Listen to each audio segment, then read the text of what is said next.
বারাসত কেন্দ্রের পর এবার যাদবপুর কেন্দ্রেও অস্বস্তিতে বিজেপি। হঠাৎ করে নির্দল প্রার্থী হিসেবে যোগ দিলেন বিজেপি নেতা অবনী মণ্ডল।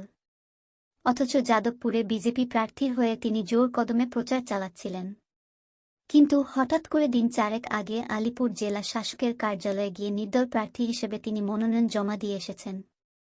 যা নিয়ে এই মুহূর্তে জোর চর্চা শুরু হয়েছে রাজনীতিতে। হঠাৎ করে কেন বিজেপি প্রার্থীর হয়ে প্রচার করা নেতা নির্দল প্রার্থী হিসেবে মনোনয়ন জমা দিলেন, তা নিয়ে উঠেছে প্রশ্ন। প্রসঙ্গত, যাদবপুর কেন্দ্রটি হল রাজ্যের লোকসভা কেন্দ্রগুলির মধ্যে অন্যতম গুরুত্বপূর্ণ কেন্দ্র।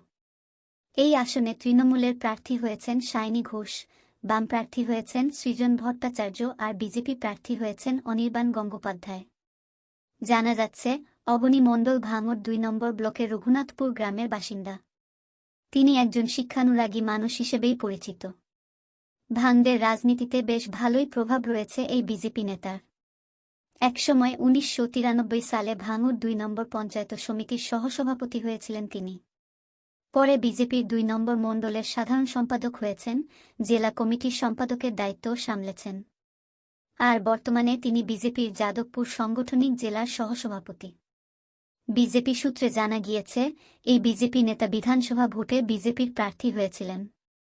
২০১৬ সালের ভাঙড় বিধানসভা থেকে তিনি ভোটে লড়েছিলেন।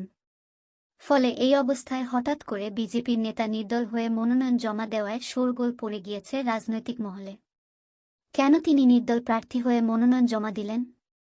সেক্ষেত্রে কি দলের গোষ্ঠীদ্বন্দ্বের কারণে নাকি অন্য কোনো কারণে তিনি নির্দল প্রার্থী হিসেবে মনোনয়ন জমা দিয়েছেন, তা নিয়ে জোর গুঞ্জন শুরু হয়েছে দলের অন্দরে। যদিও অবনী বাবু জানিয়েছেন এটা তার ব্যক্তিগত সিদ্ধান্ত। তবে তার ঘনিষ্ঠ সূত্রে জানা গিয়েছে, অবনী বাবু বিজেপিতে যোগ্য সম্মান পাচ্ছিলেন না। তাই নির্দল প্রার্থী হিসেবেই তিনি বিজেপিকে বার্তা দিতে চাইছেন তিনি। যদিও তৃণমূল নেতাদের বক্তব্য, তাতে লাভ কিছুই হবে না, মানুষ ঘাসফুলকে বেছে নেবেন।